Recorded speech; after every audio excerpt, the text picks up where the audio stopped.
What it do, what it do, what it do. It's your boy, Decopbo 2.1.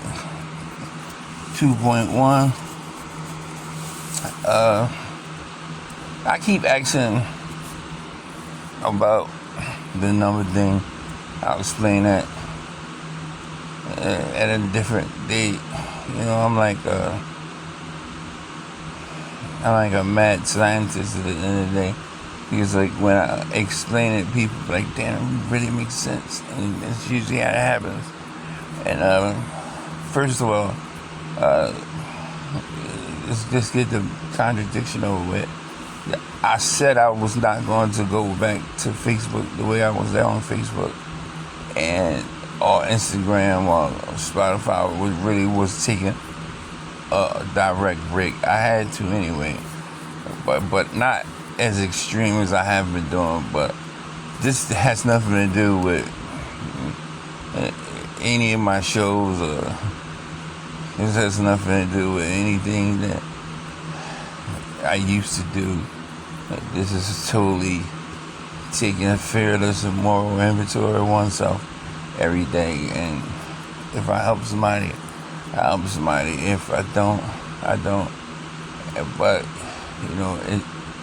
I'm starting to get to, I see that the more I push away from it,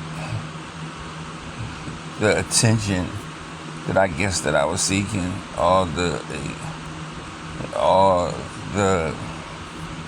acknowledgement from people close to me and from people who I knew or from people who I don't know too.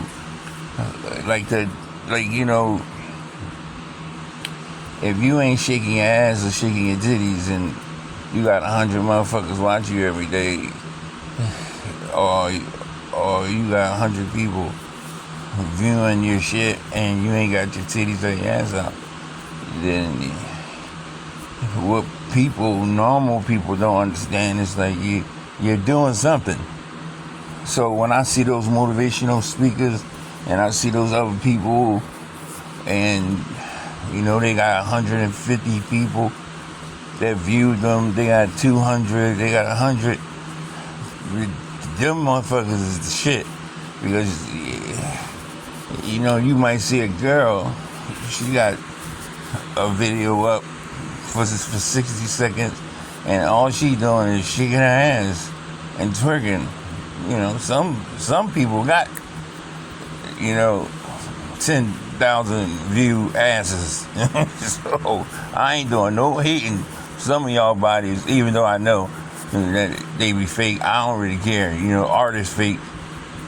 Art is taking something from somebody's imagination and placing it on the surface.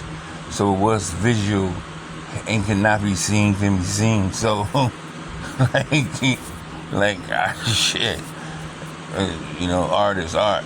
So I ain't doing no hating. I'm just saying that usually it be things like that. And truthfully speaking, that's how it should be. People, okay, it's like this, like you could take a battery, and if you don't believe any of these scientific facts that I'm speaking, you could try it yourself. I always make sure I put it in a way where it can be tried out. And sometimes people say, oh man, I've been doing that. And sometimes people inbox me, or they text me and be like, yo, I tried that shit worked, I did not know. And like if you take a battery, take two batteries, take two brand new batteries, and if you take the two positive sides and you face them together, anybody in their right mind would think that two positives will attract. Like, damn, I want a girlfriend. I want a girlfriend. I want a boyfriend. I want a wife. I want a husband. I want better relationships with my family. I want better relationships with God. This is all of these things. And then do you not only know that not only will these batteries not stick together, they will actually push each other away from each other. But if you take a negative side of a battery and you take a positive side of a battery and you put them together, not only will they lock together, they will actually pull each other together and stick. That's usually how everything, life, it's usually how everything is. Like, you know, if you are going to be a positive person, or if you're going to be a person who is doing the right thing for the right reason, then expect it to be outnumbered. You gotta kind of expect it to be like in a place where, like, you're like, damn, all this person do is talk shit and disrespect and talk shit about this and that all day long, and it's like everybody and their mom like it, or everybody and their mom like him. It's like, but all they do is talk negative. It's because that's what's entertaining. All the reality shows, you know, women on there catfighting. That's where it's at. It's pure adulterated common sense. Negativity will always be more entertaining than positivity to the masses, you know. So I say all of that because, you know, through my little journey, like, I feel really, really good. It's almost like I'm afraid to feel this good. Like, you know what I mean? Like it's I say things people are afraid to say. Like, things be going so good that you feel like the moment you get happy or you start to get happy, it's gonna be taken away from you. So it's like, you know, I've been learning the tricks of the trade of how to suppress those mental anxieties so I can actually enjoy, you know, fun or peace or just having a good day, like an awesome day, you know, or a day that just went and it was no bullshit, there was no trouble, there was nothing that happened. You know, I had a beautiful conversation with my mother. I had a beautiful conversation, you know.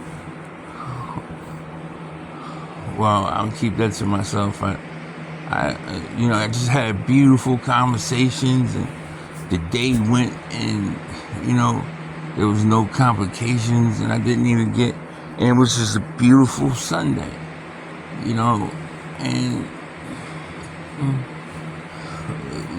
I should be the first person that understands and knows that that's not going to be the case all the time. So, once again, I just would like to remind people that this has nothing to do with, I hate to say it like this, it has nothing to do with a class or my show. This is just having a fearless and moral, having a review of your day, you know, going through the steps, what you did right, what you did wrong, what you do better, and it just puts you in the spot. It prepares you for tomorrow without you having to, like, get up in the morning and warm yourself up like you're a car. Like, I gotta go out and turn the car off, warming up. You know, it was cold last night. Like, you just go right up and start it up because you didn't already put in the work for tomorrow to be a good day also. And That's what it is. I mean, people might not believe it, but it's an amazing thing to be able to be alone. And I'm not. I'm just saying, I was. And, you know, and I'm not saying that, you know,